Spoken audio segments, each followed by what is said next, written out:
To happy hour at the Buddhist Center in Nollamara, because meditation is the happiest hour you can possibly spend.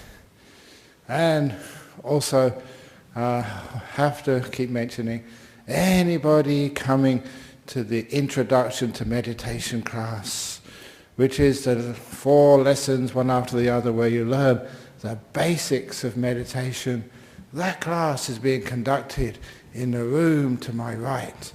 This is the ongoing class for those who have been meditating before. So, here we go. People are coming in. Very good.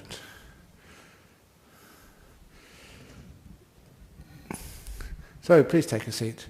So this is the ongoing class. We sit for about 40 minutes. And one of the things which somebody was saying earlier about having big egos, being a control freak, this is just the place if anybody is a control freak, is big ego. Because if you try and do things like that here, you will find you get more and more frustrated and tense, because you never get success in meditation by controlling and by doing things. This is where you learn that such actions don't work in the realm of meditation. The only thing which does work is to relax and actually not to do things. It's one of the little teachings I'm going to be focusing on this morning. The understanding of the ways of meditation is the idea of the 2 halves to the human mind. The first half is the doing mind, the one which always wants to control, make things happen, and just to try and get this happening in meditation, that happening in meditation. It is that part of the mind which thinks, which works out problems, which plans for the future, and which initiates actions. It is the doing mind. And that type of mind is just half of the human mind. The other half of the human mind is what we call just a being mind. It just is. It just knows, it can hear, it can see, it can feel, but it doesn't react. It's a passive part of the mind, whereas the doing is the active part of the mind. So if you can understand those 2 parts of the mind, then you'll also understand what we're actually doing in meditation. We are stopping, just restraining the doing mind. We're not planning anything. We're not fixing up problems. In this part of the meditation, we're not here to sort of work out the meaning of life. That's too much activities.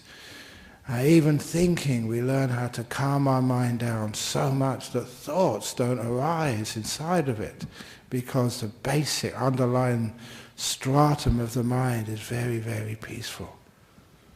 So, if we can lessen the dukkha, in other words, we let things be, we let it go, we're peaceful, we're calm, we don't do much.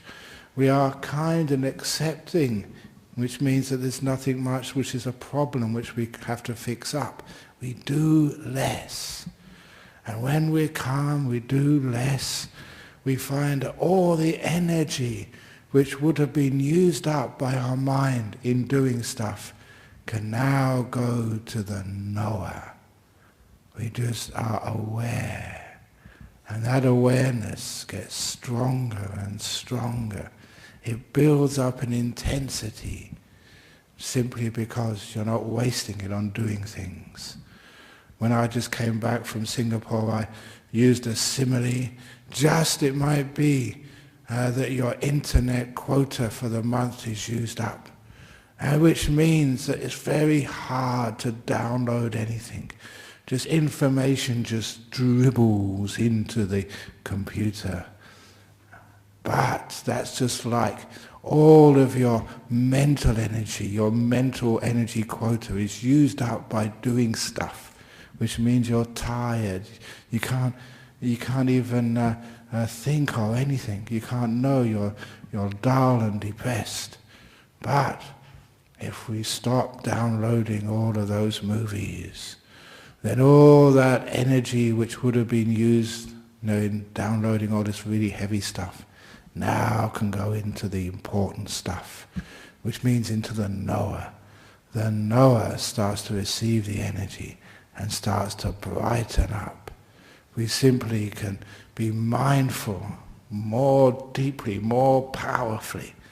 And this is what was happening in meditation. It is like we wake up the awareness, the mindfulness. It's when you're very dull, sleepy, you've got low mindfulness. In this part of your life, it's just what you've got used to. You think this is ordinary mindfulness, but this is still low power. And because we don't do anything in meditation, energy starts to flow into knowing. The mind literally wakes up, and the mind becomes very powerful, which means that what you see and what you hear is very rich. This is what happens. If you have a really nice meditation, afterwards you'll be surprised. Just you go outside and the leaves are greener than ever before. The sky is bluer. And even just feeling the wind on your face, it's electric. You can feel it so fully. You haven't dulled out. What is happening is you're coming into reality. Your senses are becoming alive. And if you have something to eat afterwards, the food is really delicious, simply because the mind has woken up. Many, many times that's happened to me in meditation. Many times, one of the first times, even one of the first retreats I did, I actually practiced, I wasn't teaching it, I was still a layperson, 44 years ago or something. And I went on this retreat and we were allowed to go on a walk for 1 hour a day, otherwise it was meditating all day. And I went to the Cambridge Botanical Gardens. And it was only 5 minutes from the retreat centre. And there at the entrance to the gardens, I was supposed to go there for exercise, was this clump of bamboo. And as soon as I entered the gardens, I couldn't walk any further, because that bamboo was spectacular. I don't know if you've ever seen Chinese watercolours, but they always have bamboo in it somewhere, simply because the way that slender pole of bamboo just tapers and bends, it's just sensuous. And even the leaves, they're not like fat, just like the leaves on the trees outside. They're very thin, slender, going to a point. And the colours in the stem, the yellows and the greens, just the way it blends together, is actually beautiful. And this morning, that clump of bamboo was one of the most beautiful I'd ever seen. And I stood there transfixed, looking at it. And I was self-conscious enough to know that if I'd carried on standing there, I'd already stood there just staring for 15 minutes, any longer someone would see me and call the ambulance to take me away to the funny farm, simply because you're not supposed to do things like that in a place like England. So there was a bench and I sat down and stared at that beautiful clump of bamboo for about 50 minutes until I had to go back for breakfast. I was a young man, and breakfast to young men are really important.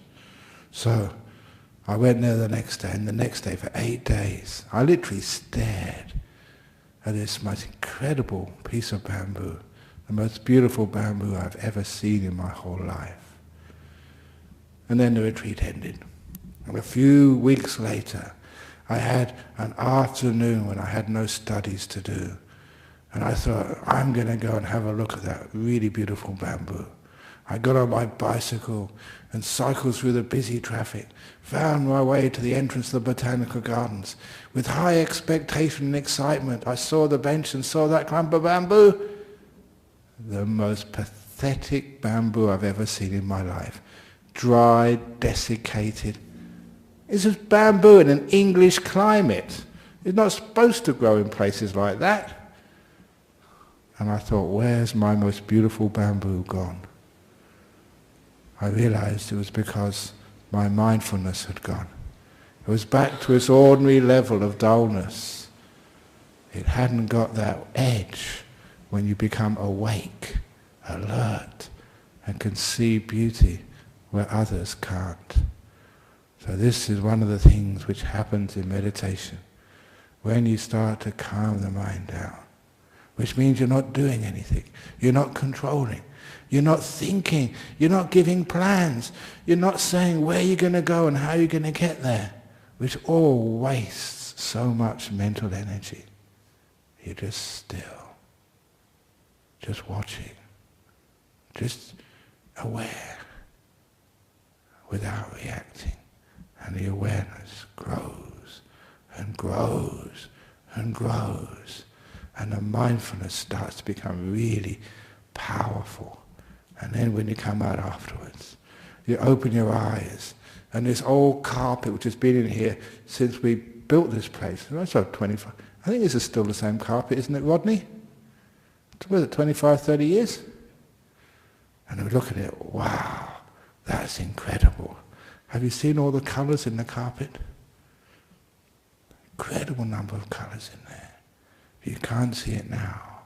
When the mind wakes up, wow. And I can't resist. I was trying to resist telling my story about when I was on a meditation, teaching a meditation retreat down at Jhana Grove. I tell this to the monks, I tell it on retreats. I was meditating, get some nice meditation as well as teaching. And one afternoon I got a very deep meditation. And when I came out, my mind was so awake, so wonderfully alert, that I walked out. The reason I got out of meditation was because I had to go to the toilet, to do what they call a number 2. And afterwards I made a big mistake. My mistake was I looked inside the toilet bowl. Wow! I'd never seen in my whole life such a beautiful piece of shit. Now, you may think this is funny, but have you ever, with mindfulness really strong, seen the different shades of brown? It's not just brown. There's a whole artist palettes of brown, dark browns, light browns in the middles, and the way it's all put together was like some Picasso painting. And then the shape of it, these are just balls, and they're stuck together like a statue. And just the way that the colour and the form all interacted, it was incredible. And as I often say, that there's always some tiny little bit of mucus on there somewhere, which makes it glisten like a diamond, like a gem in the water. And then I started to notice the aroma that was rich, earthy, full, not like these lady scents these days. This is really rich and earthy, really just, and I was really just blowing my mind on this. And I told people in Singapore just a couple of days ago that I have to be honest with you, this did happen. I really thought for a few seconds of picking it up and showing it to my friends. But it's because as a monk I've trained for so many years in renunciation, in letting go. And it's only because I had a lot of training in letting go I could actually do it. It was very hard.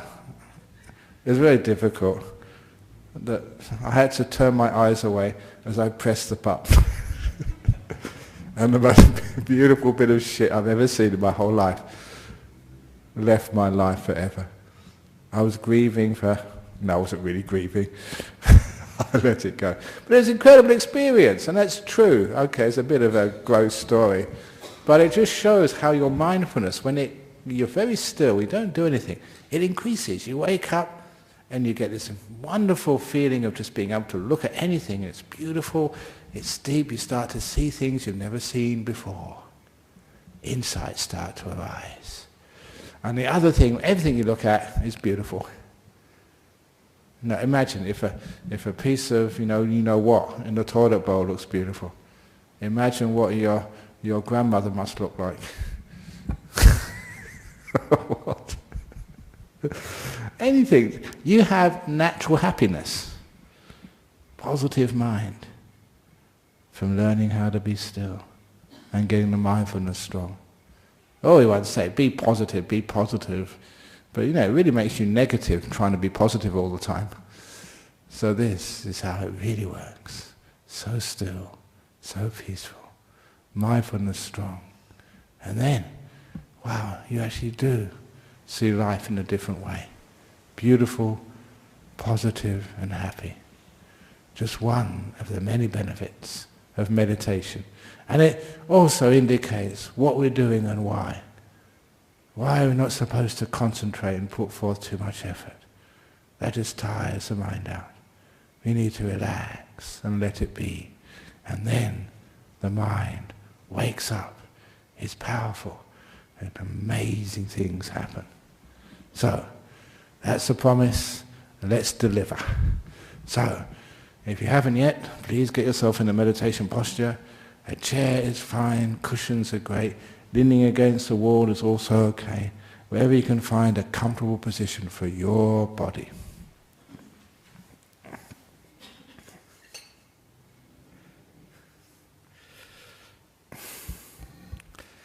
So here we go.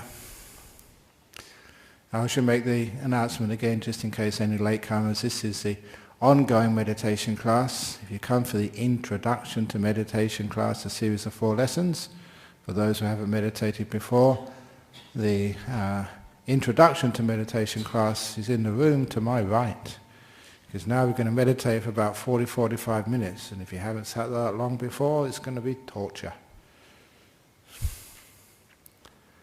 So, sitting down, close your eyes, and start to notice this thing we call mindfulness awareness. And focus it on your body. Just to feel the sensations in the body, and especially if there's any pressure, any aches, pains anywhere, move the body. Adjust the legs. Cough, sneeze, scratch. Just move the body around, loosen the shoulders. Make sure your arms and hands are in a comfortable position. For the first 2 or 3 minutes, with the eyes closed, we learn how to get the body into a good position. In every meditation, your posture can be different. That you are aware of the needs of the moment which weren't there yesterday, and adjusting your body accordingly.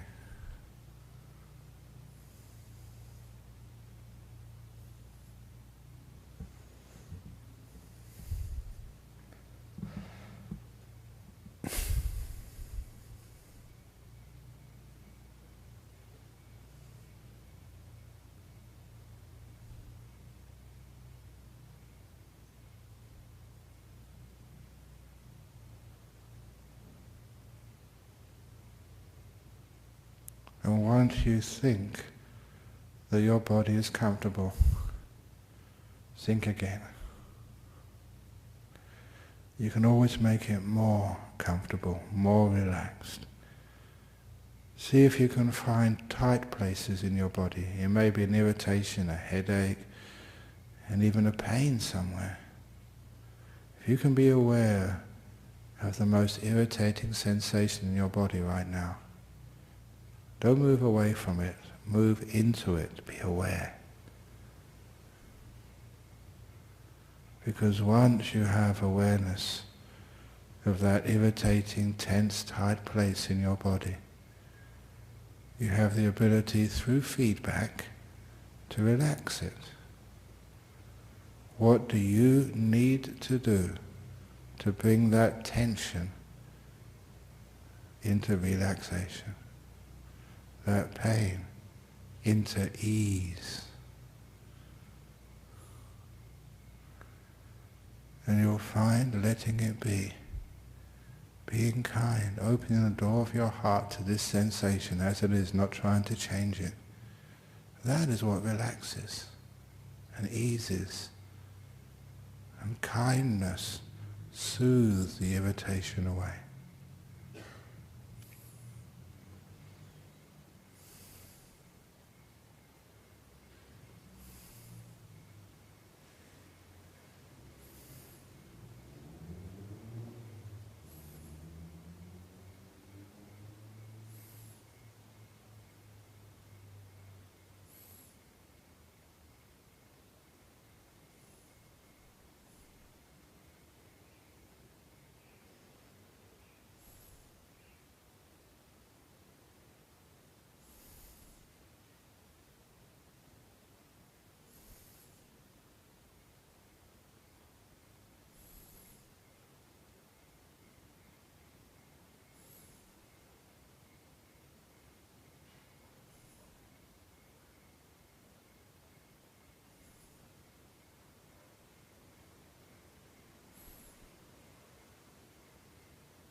Keep being aware until you relax that part of your body so deeply. The awareness allows you to get feedback. You can see the level of relaxation increasing and increasing. You can feel it. And you learn how to relax. Just one part of the body after another. Until your body feels the delight of relaxation. One of the nicest subtle pleasures of a body which feels so at ease. No tightness anywhere. If there's still some tightness, be aware and learn how to relax it. Sometimes just trial and error, but being aware of your level of ease gives you the opportunity to see what you need to do to relax every last tightness and tension in your body away.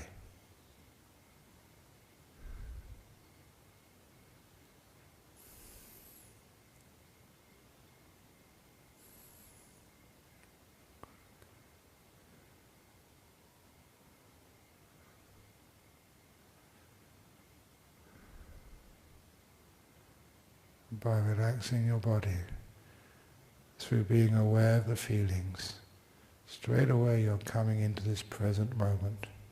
Because physical feelings only live in the present. And you're taking your attention away from thinking into feeling, into real world of being with the experience of your own body, instead of just thinking about it. This is reality.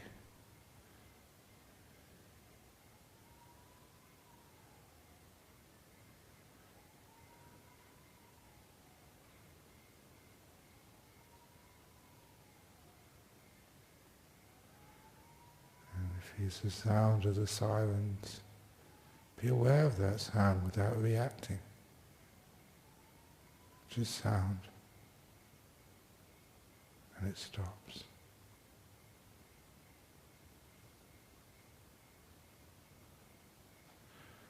And once the body is relaxed, then you can put your awareness onto your inner world, your mind.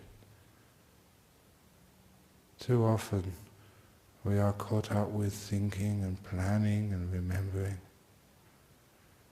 See if you can notice how you feel inside your mind right now, especially how tense you are or how relaxed.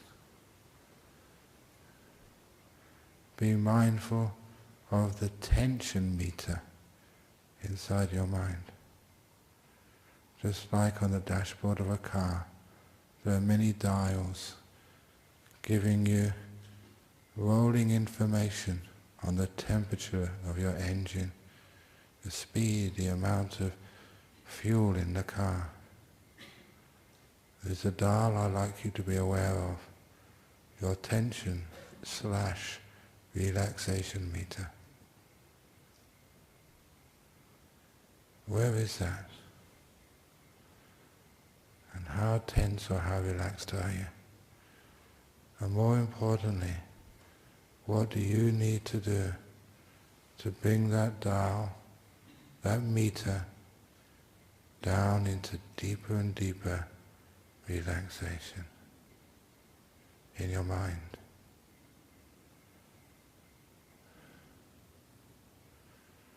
Letting all the tightness inside, all the wounds of the past, all the future trying to drag you off into planning and worrying, all that tension and tightness. See if you can allow it to relax. Being so calm that you don't need to think.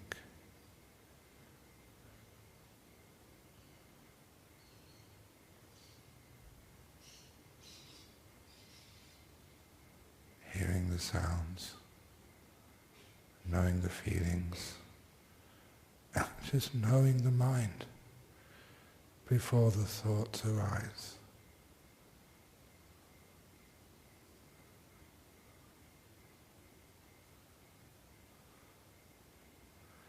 And as you do relax your mind,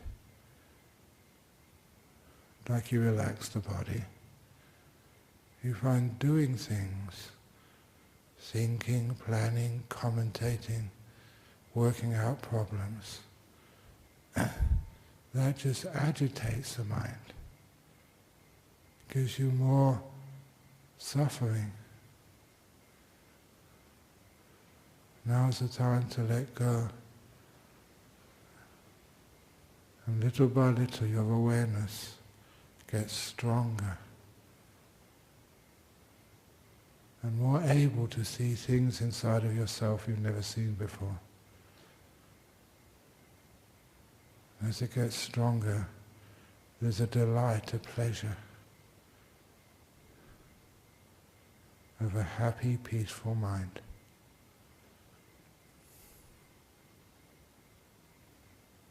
And the longer you practice like this, the more the energy builds and builds. And happiness comes. Deep happiness.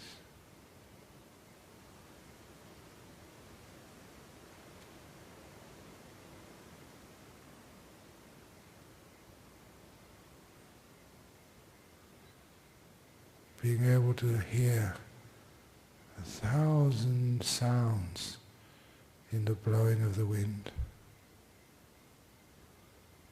Full, rich.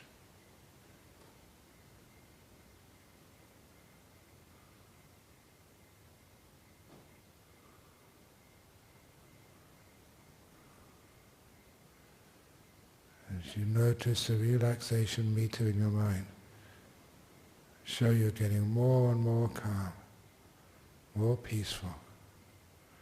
The more calm and peaceful you become, you may notice the less you think, the less you need to.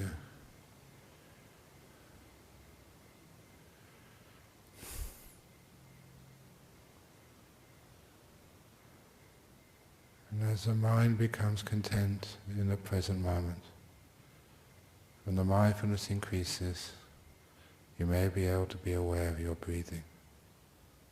Naturally. I don't need to tell you where or how. and you relax deeper with your breathing.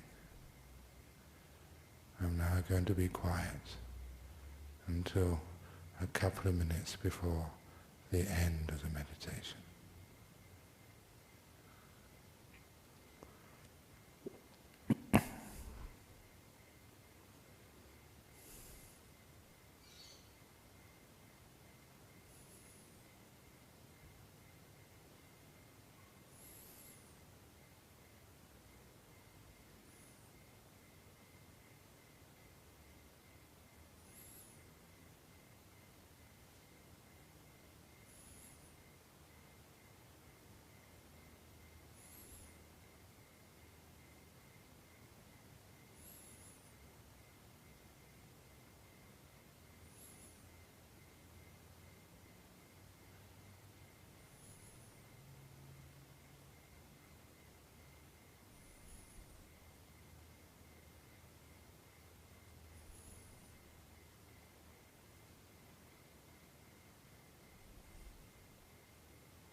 Getting very close to the end of the meditation now. How much mindfulness have you developed? How still, quiet have you been?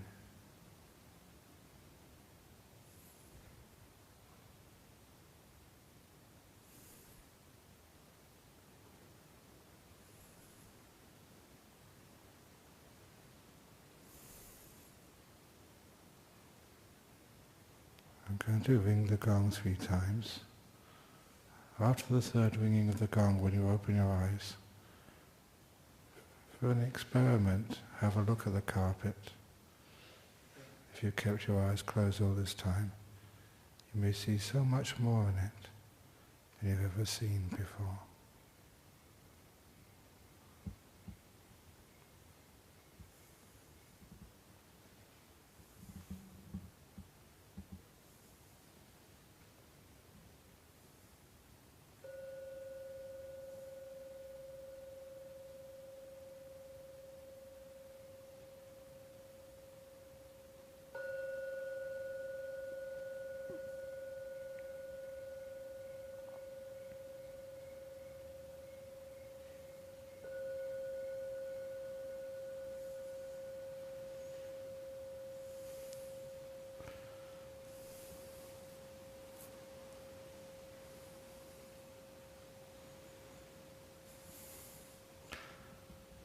Very good.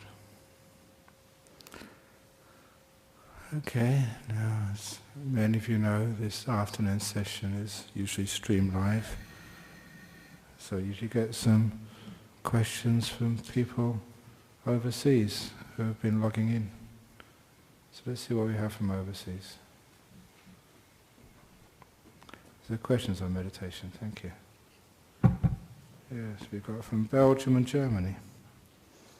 First of all, when one meditates and eventually attains enlightenment in the Theravada Buddhist tradition, does this attainment equal to the attainment, the enlightenment in Zen Buddhism? I wonder because Zen Buddhism includes the practice of Kong-an. So the koans were the questions which people keep asking. The Zen Buddhist monks, which we know very well in our tradition, come from Korea. I've been over to see them, and they've spent months here in Perth, and they have been practicing the koan type of meditation, and it's actually quite fierce.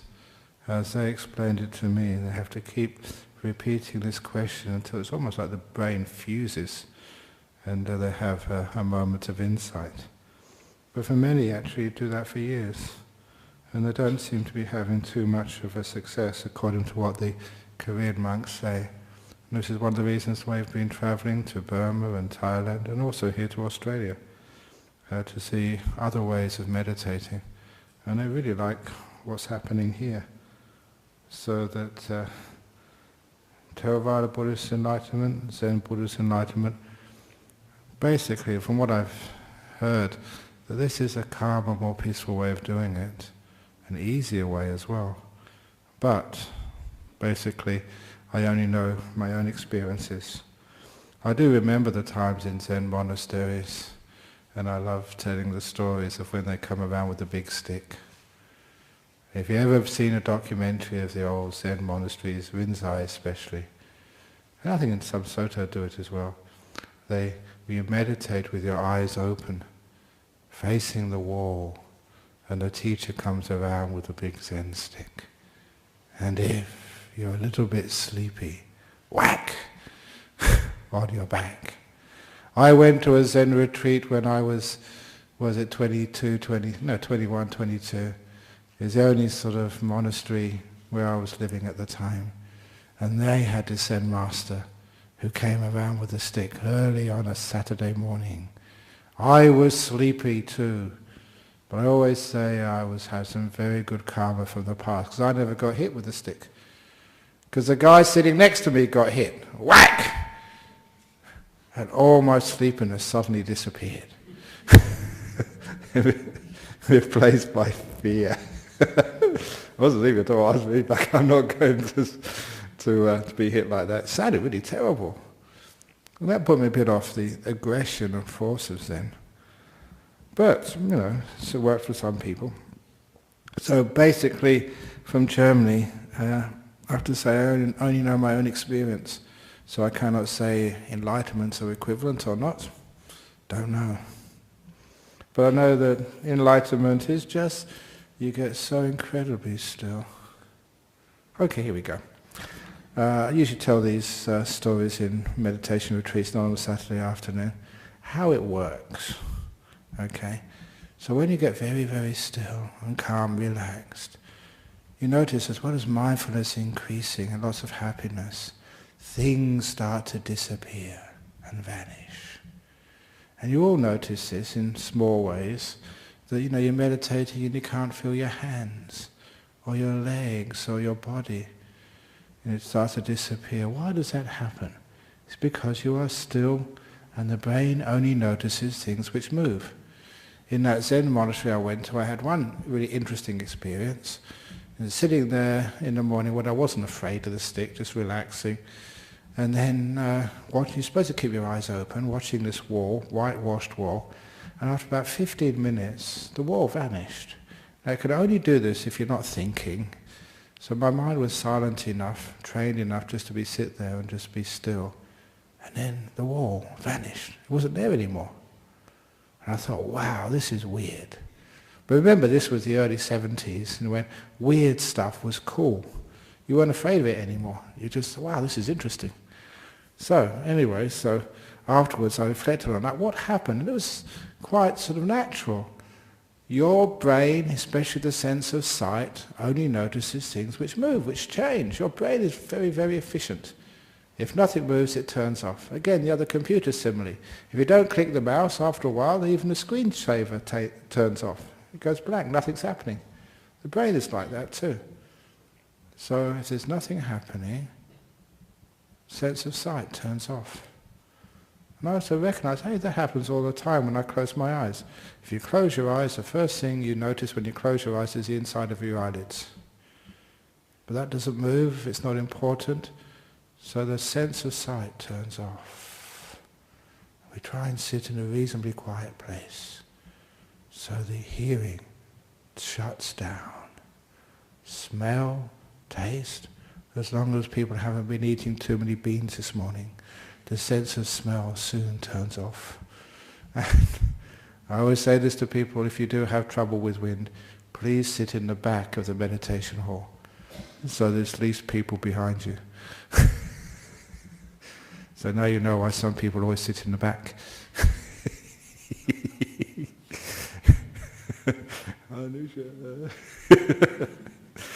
So anyway, so the sense of touch, physical touch, that's the hardest one to turn off.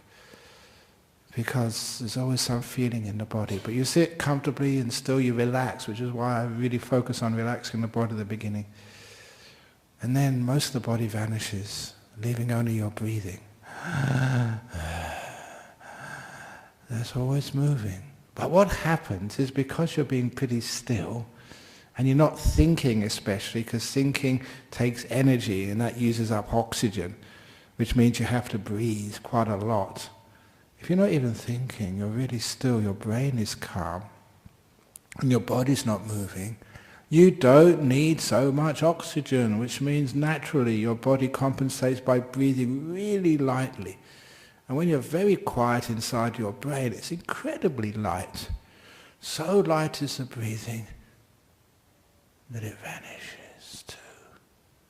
And with it, your body is gone. It vanishes, disappears. And the next thing I'll just go over on a few steps.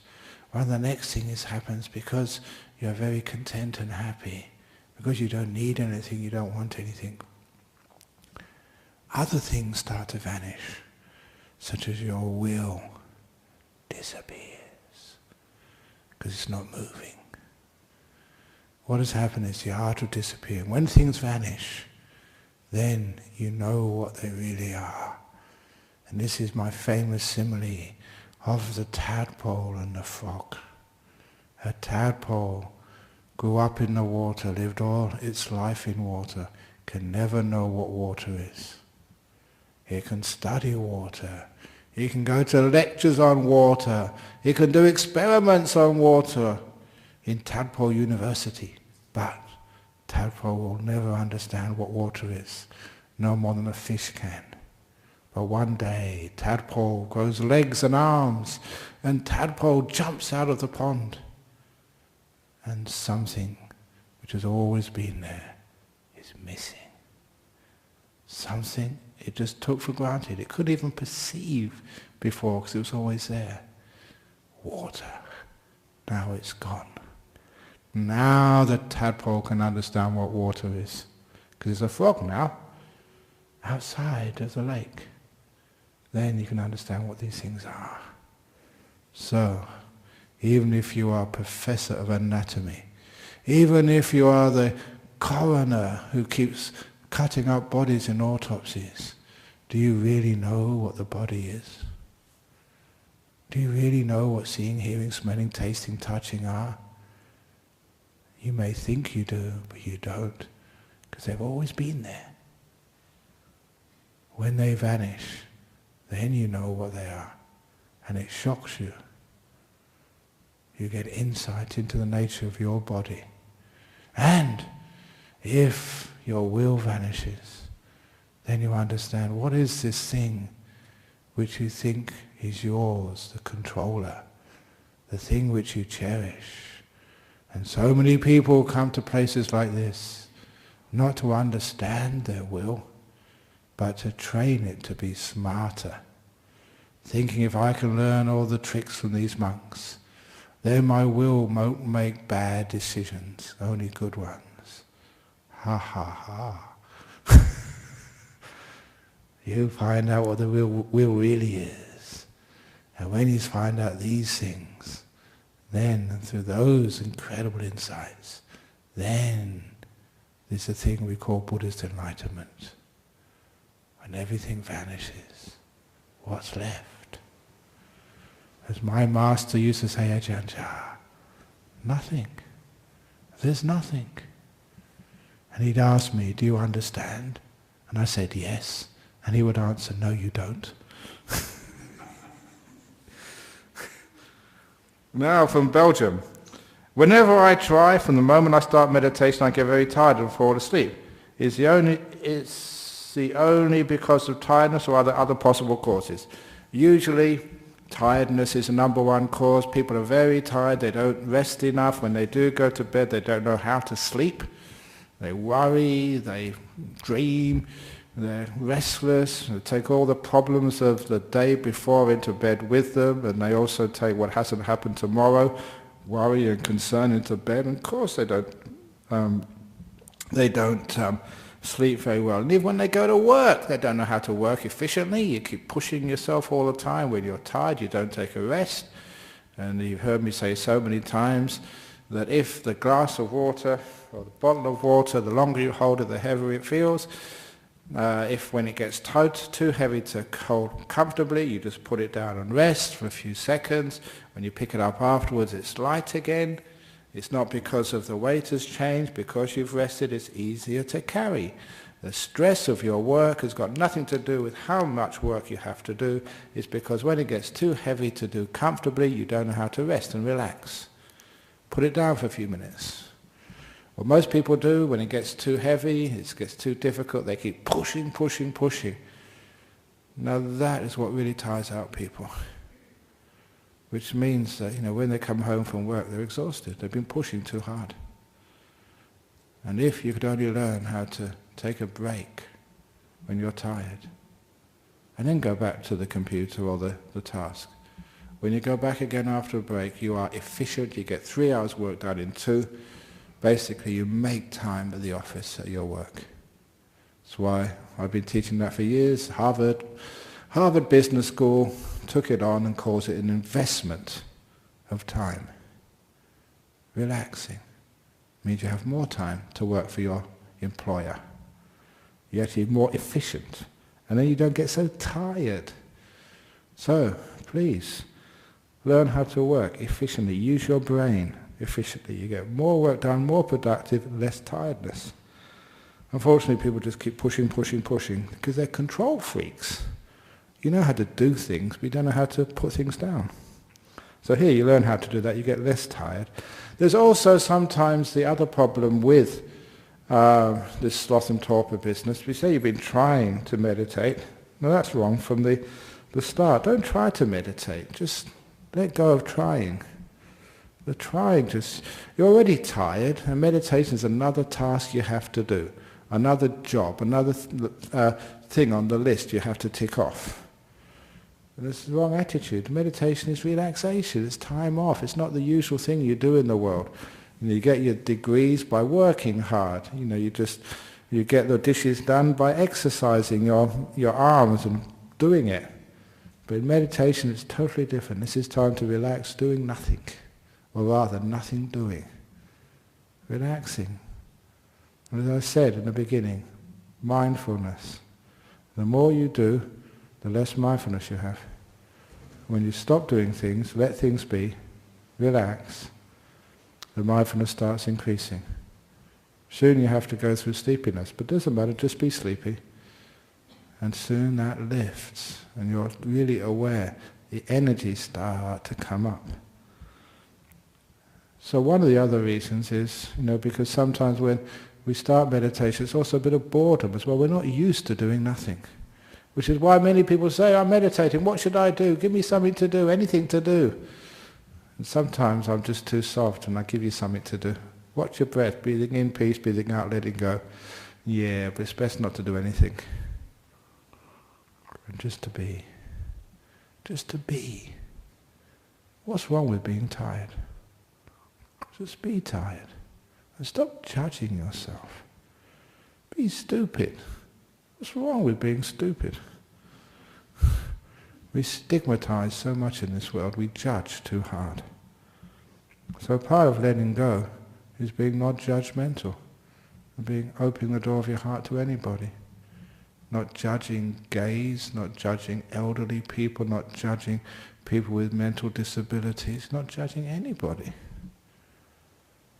And when you don't judge, and you don't judge yourself, when you don't judge yourself, honestly, do you really need to be improved? Who said to you you're not good enough? I really object to that. You are good enough. So, sit down and just relax. This is not improving yourself. It's actually stopping improving yourself. You've been doing that all your life, since you went to school. This is just being you. Doing nothing. Relaxing. Just being. And that's where you start to get peace. And from Belgium, once you actually get through that sleepiness, then the mind, just be at peace with it. It vanishes like the mist in the early morning. And then you're really peaceful. Don't do anything, keep being peaceful, the energy builds up, and then you really start flying. Really happy. Deep happiness in meditation. So, just be with the tiredness for a while. And the last little message which I often quote, and this is directly from the early teachings of the Buddha. This is for the person from Belgium. It's in the Samyutta Nikaya, if you want to look it up for yourself. Authentic teachings of the original Buddha. And the Buddha was going with his attendant monk, Ananda. And he saw a monk in the forest, sitting perfect posture, full lotus, straight back, chin tucked in, eyes closed but not screwed up tightly, a slight smile on his face, his right hand over his left hand, thumbs just slightly touching, not even moving, perfect posture. And the Buddha turned to his attendant Ananda and said, I'm worried about that monk. And sure enough, 2 weeks later, that monk disrobed. The same day, deeper in the forest, he saw another monk. And that other monk was nodding. He was half asleep. His robe was probably half off, his posture all over the place, nodding away. And the Buddha turned to his attendant Ananda and smiled. I'm not worried about him. And 2 weeks later, he became another one of the enlightened beings, an arahat, with all of the psychic powers as well. So, Caroline from Belgium, if you get very tired and fall asleep, just wait for another couple of weeks. Who knows? It happened once. But in that story, why was the Buddha worried about the monk who could sit perfectly still? Because that was control freak. You can do that. Anyone can do that. A bit of endurance, a bit of force. Even, as I often mention, guards at Buckingham Palace can do that. Stand perfectly still, but I guarantee they are not enlightened. The other monk was letting go. Yeah, you letting go, you fall asleep, you go through the sleepy stage, but after the sleepiness disappears, wow, now you're flying. Really peaceful, deep meditation, having a happy time. Sometimes we need to go through that, but it passes. As long as you don't waste your mental energy fighting it, judging it. So, Caroline from Belgium, well done for being sleepy. In all the years I've been a teacher of meditation, the sleepy people are no problem at all. You soon pass through it. The problem meditators are those who keep thinking too much, who can't even fall asleep, the restless ones. So if you're one of those restless ones, I'm just going to take you through the stages of sleepiness and dullness. You're making progress. Well done. Okay. Any comments from the floor from here? Anyone have anything to say? Really? Nothing from here. If any of you here... Sorry? Oh, giggling, go for it. If you feel like giggling, laughing, crying, sometimes that happens in the meditation because you're letting go. Then some of these emotions are coming up, and some of the things which are suppressed, which are, ooh, I can't giggle in public, or I can't cry, people will think about me. Oh, they won't think about you. You know, just in this meditation, if you feel like doing that, just go for it. Sometimes people go crying, and there's this one guy, I always remember this guy. He came on a meditation retreat, and after 1 or 2 days he started crying. And he came to me and he said, what's happening? And I asked him, he's about in his mid-40s, when was the last time you cried? When I was about 8, and my father told me the Australian boys don't cry. I haven't cried since. I told him, you've got a lot of crying to catch up on. He spent the rest of the retreat crying his eyes out. 6 or 7 days of lots of crying. And afterwards, how are you doing? He said, I feel great, I feel wonderful. What a wonderful therapy that was. See how controlled people are? You know, guys, Australian guys from the bush, we're not allowed, we don't cry. That's girls cry, not men.